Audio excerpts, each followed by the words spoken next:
மத்தியில் இன்னைக்கு போயிட்டு ஒரு பெரிய விஷயம் என்ன தெரியுமா? இந்த விஜய் இந்த தமிழகத்தை ஆளலாமா? அதுதான் கேள்வி.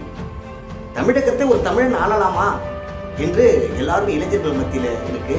எத்தனையோ முதல்வர்கள் தமிழகத்தை ஆண்டாலும் அவர்கள் எல்லாம் தமிழர்கள் அல்ல, அதர் ஸ்டேட் உள்ளவங்க என்பதை இன்றைய இளைஞர்கள் புரிந்து கொண்டிருக்கிறார்கள்.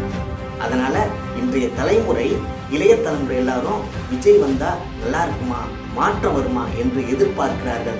அதோட முடிவு தேர்தலில் தெரியும்.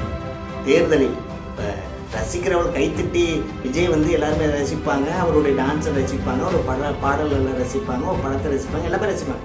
பட் ஓட்டு போடுவாங்களா? இதுதான் இன்றைய இளைஞர்கள்ட்ட உள்ள பெரிய கேள்வி. ஏனென்று சொன்னால் எம்ஜிஆரால் ஜெயிக்க முடிந்தது, ஆனால் சிவாஜியால் ஜெயிக்க முடியவில்லை. சிவாஜி ஒரு கட்சியில பெரிய ஆளா இருந்தார், ஆனா அவரால் ஜெயிக்க முடியல. ஆனால் எம்ஜிஆர் ஜெயிச்சார் என்றால் அன்றைய காலகட்டத்தில் எம்ஜிஆரை ரசித்தார்கள், ருசித்தார்கள், நம்பினார்கள்.